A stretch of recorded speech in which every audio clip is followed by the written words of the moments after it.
What's good, what's good? You already know what it is. It's your girl, Kalo in the building. What up, man? It's your boy P. Back at it, Fast Forward Radio. Yeah. Been a crazy hell of a week. I'm on no sleep. I'm running on E right now. I just had a Red Bull to try to, I know. It's been a great week. Definitely. And just to let y'all know about a little PMG news. Any artists, singers, rappers, whatever that are looking, you know, that think they're talented enough, please hit us up on our Twitter account at KLOPMG, K_LO_PMG, at JustVerdo, at JUSTVRTO, at Ellie Flaco, at ELITEFLACO, and especially Manny, at Manny PMG, at Manny_PMG. Just like it sounds, just like the spell it. What's up, man? What we got today? What's going on today? We got George from Jive. Shout out to George. I'm very excited to meet George. I'm very curious to meet George. Me too. I never met anybody from a label before. Hit us with the spotlight on success. Alright, today the spotlight of success is Sean P. Diddy Cole. Now. With the Puff. How many names did Puff even have? Mad name. Yo, you remember that video? You remember that video? With Ben Stiller when he first did it? He was like Diddy, Papa Diddy, Pop. He had, it was Puff Daddy. Puff. It was Puff. Then it went from to P. Diddy to Diddy. And then now it's just I-D. Okay. How did, whatever. So shout out to Puffy.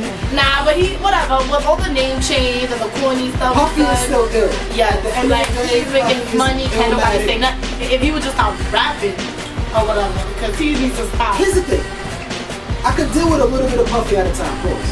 Okay. Not too much. When it was just take that, they gave him a little flavor to the song. I can't hear a whole. But Puffy wanna do too much because he managing people. He all up in the video. Like when you ever see Shiny Suit? Remember the Shiny Suit Diddy? Shout out to Diddy, man. Nah, but he's doing his thing. Let us put a little bit of little something on Diddy.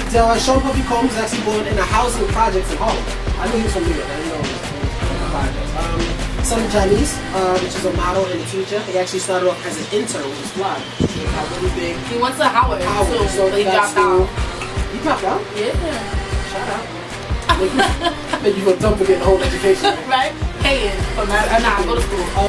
Moving right along, we gonna take a little break, but when we come back, we come back with George. We got the man of the hour, George, in the building. He got his friend Justin. We're gonna find out what Justin does too. Yeah, we're gonna find out what George does officially first, because I know he's an A&R. I want to know what everything the A&R does.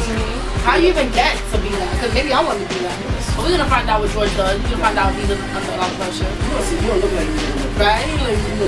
Right? Like I does this all the time. Whatever. We'll be back right after this Fast Forward Radio. Yeah.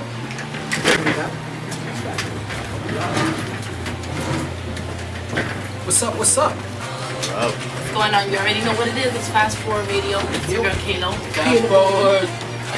What's the deal? What's going on, baby?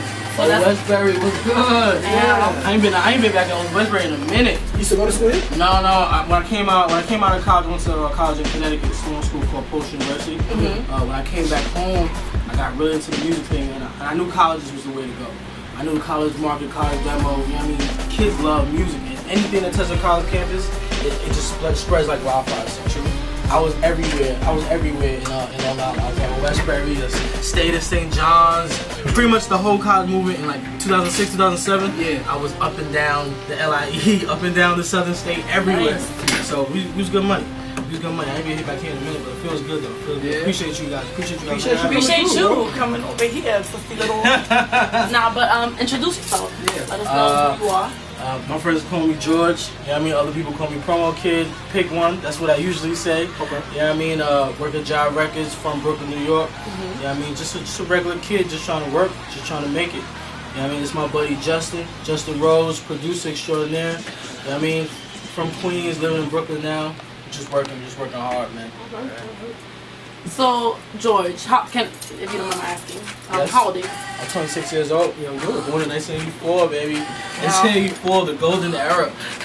So how does, a 26-year-old, what happened? What sparked your interest? What was the transitioning point? Give us a little bit of the story in the background. Pretty much The story goes, you know, I was a young kid, college, like I said, I was in Connecticut. I was pretty low on undergrad, you know what I mean? I was geeked. I really wanted to go to law school. I was like, alright, cool. I always had a knack for entertainment, always knew that's where I wanted to end up. But, you know, me being naive, me being from Brooklyn, I thought the only way to get in was, you know what I mean, if I was in law school or had a master's or something like that. I thought there was no other way in. So pretty low on undergrad, somewhere in my senior year, I just knew something wasn't right. I knew that I had to add something to the repertoire. So took up a lot of marketing classes. You know what I mean? Had a lot of advisors and professors that really, you know, groomed me. So took a lot of marketing classes, took a lot of marketing internships. Eventually got an internship at a radio station in Connecticut, Power 104.1, which is the sister station of Power 105 in New York. Yeah, got out there, started from the bottom. Street team, going to the clubs, hanging up posters, holding up picket signs, like anything. Handing out CDs, stop people in the street, like literally anything, just to get my name up, just to get the people to really, you know, embrace me as a valid asset. Yeah, man. I graduated school. I didn't want to stay in Connecticut. Of course, I wanted to come back home. You know what I mean? I missed home for 4 years, so came back here. But I knew I had to set something up. I knew I had to do something. So I was just literally sending out emails every single day. Every single record company, every single radio station, every single magazine, like anything. Like your resume and stuff? Resume, cover letter, portrait, portfolio, whatever would get me in the door. Like, it didn't really matter. I mean, I did whatever I had to. Eventually, I found this lady's name. I forget the name now, but I found her name somewhere online, and I had an address for her. And she just happened to be in Sony with her. She was the temp advisor. She dealt with like interns and temporary employees at Sony. I thank her to this day. Again, I forget her name, but I literally mailed her my resume, like mail, like stamp, the whole nine, licked the envelope, like everything. Yeah, at the time I didn't know that was the catalyst that, you know, made her choose me over somebody who sent her a dozen emails and such. But how did you find that lady? I literally like just researching on the web. Okay. I swear to you, like, you know, just vigorously researching on the web. Like, just I don't know how. Like Google was my friend that day. Google was definitely my friend that day. Okay. Yeah. So found it, sent her my resume. She called me. She told me to come in for an interview. It was cool. She literally pulled out the paper resume. You know what I mean? That I actually signed and everything like that. So that's when I knew that. From that moment on, I knew you have to go above and beyond what the next man is doing. Exactly. Okay. You know what I mean? Because at the end of the day, I tell my interns now. It's funny that I even have interns. Like a couple years ago, I was an intern. You know what I mean? Now I tell all my interns, like, although yes, this is a team. You know what I mean? I run my team, my intern organizational structure as a team. You know, just like any other basketball team, football team, whatever. But it is a competition. I mean, at the end of the day, some people are gonna make it, some people are not gonna make it, and it's all about endurance. It's just like any other thing. It's all about It's all about endurance. The name of the game. Exactly. The name of the game is endurance. If you're the dopest person at what you do, you'll win. Just because you stayed around the longest. Right. I mean, it's just as simple as that. And a lot of people don't understand that. Okay. So you're at Jive. What do you do? My title is radio and video promotions coordinator, and I also do some lifestyle marketing manager. So give us a taste of what all these positions like require of you and how it goes down on a day-to-day basis. Well, like I said, I picked up a lot of dirty work that nobody else really wanted to do. I book a lot of travel for artists. And, I move them around a lot. Set them up. Fun. Sometimes I get to go on the road, which is cool. You know what I mean? It's exciting. Do a lot of the BET driven events. Anytime we're doing a documentary or we're doing 106 Park, like I'm always at BET doing 106 Park. Like if you go to 106 Park and ask anybody about George, like they know me because I'm in there at least once or twice a week. I'm always in there harassing the producers and the people like that. Move artists around. Sometimes I gotta go to the studio, do stuff like that. Sometimes I gotta do radio driven stuff. A lot of times I have to do morning show visits with Raheem, with some stuff with Chris. So pretty much anything promo driven in terms of radio or television or anything like that with BET, I'm involved in some way, shape, or form. Having to do with certain artists? No. Well, across the floor. Across the board, really and truly. I mean, I worked with Raheem Devon, worked with Chris Brown. We've done some stuff with Miguel. Miguel's pretty much one of our recent signees. He had a song last year called All I Want Is You. We did a whole East Coast promo run with him. Like literally went to every club in in New York, went to every club on the island, clubs in Jersey, Connecticut, Rhode Island. Like I've been everywhere with this kid, so he did really good with Miguel. I'm sure you see or you tell people what you do for a living, and everybody swears their talents. Of course, everybody is a rapper. Everybody's up and coming. Yeah. How do you go around that? How do you? What's your like? You know, what's my escape? My name is Murder Death Kill. I rap. You know what I'm saying?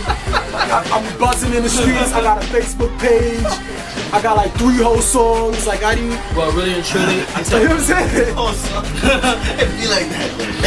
I tell everybody that comes up to me on the street or that I meet online, find me on LinkedIn or Facebook. I get a million Facebook requests. It's crazy. But I tell everybody the same thing. If you don't have your stuff already packaged, signed, sealed, and delivered, like if your work isn't ready for the masses, then you still have a long way to go. And until you can get to that point, whether with help or without help, like you have to go through those steps. You have to go through those before you even come see me. Exactly. Because there's nothing I can do with it at that point. You know what I mean? I'm gonna tell you the same thing that someone else should have told you, or someone's probably gonna crush your feelings and tell you. I'm gonna tell you a little more subtle though. I'm gonna be like, you know, look, I really think you should go back and, you know what I mean, do this and do that, you know, get a press kit, you know what I mean, maybe think about getting a publicist or somebody to help you with your image and your brand, because every little thing is important. Every little thing. What advice would you give somebody coming into the music? Trying to be in your shoes. Yeah. Somebody trying to be in my shoes, outwork the competition every single day. Wake up knowing that you gotta outwork somebody. You know what I mean? It never fails. Tomorrow when I go to work at 10 a.m., I know I gotta outwork somebody. Literally and truly. I mean, treat every day like it's your first day. You know what I mean? Always pay attention. Pay attention to detail. You know, like I said, do the little things. The little things will if you continuously do the little things, you will eventually become an asset. And that's what you want to be to anybody. To any corporation, any business, you want to become an asset to them. To the point where they're like, alright, cool. You want to take a cigarette today? You know what I mean? So dependent. Like they need you. Yeah, exactly. You want that company, that business, that organization to need you. You know what I mean? And that's how you become. That's how you make a name for yourself. That's how the Russell Simmons became who he is. That's how, you know, Steve Stouts. That's how he became who he is. You know what I mean? And so again, it's just becoming a brand and really again knowing that every single day there's somebody else that you gotta outwork, literally outwork. Well, George, I want to thank you, for coming in with Justin. Appreciate y'all. Thank you for coming in. You're gracing us with your presence. Absolutely, I learned a lot today. You know a lot of lessons. I'd like to give us some lessons. So what's your final message? Like I said, there's a lot of people who are going to school to try to be something, and they might not know exactly what that is. So first and foremost, finish school. Absolutely finish school, because your competition, 9 times out of 10, they either got their bachelors or they want to get to their masters. I swear to you, the music industry, as an executive in the music industry, everybody's stepping in their game. Everybody, because you have to. That's just what the climate is. Second and foremost, always be true to yourself. You know what I mean? Don't try to be somebody else. Don't try to be Don't try to do auto-tune just because T-Pain did it. Don't try to be Jay-Z. Don't talk about Chris Styles because Jay-Z did it. Don't talk about Ciroc because Puff is doing it. Be you. Talk about what you talking about. If every day you wake up and you just go to the store, go to school, and then come back home and feed your fish, talk about that. That's all we want to hear about. And tell us how great of a time you're having at doing that. Like, people will appreciate that. People will identify with that. Because everything you're doing, think about it like this, somebody else is doing the exact same thing. So they'll be able to gravitate to your craft, your music, your art, and keep spreading good art. Good art is priceless. Don't sell yourself for anything lower than you feel like you should be sold at. That's key. A lot of people sell themselves below their own bar, which is terrible. I'm not selling myself for nothing less than what I deserve. You gonna pay me. Oh yeah, you gonna pay me. I love this interview. You and the baby have really inspired me. Seriously. Love this interview. Okay, Fast Forward Radio. Yeah. Next week, we got our boy Miko in the building. Yeah. Showcasing his batons. Got Birdo modeling for him. Yeah. Out there. If you haven't seen the photo shoot or the video, www.pmgny.blogspot.com. Scroll down, you'll see it. See you next week. Next week. Appreciate y'all. Yeah.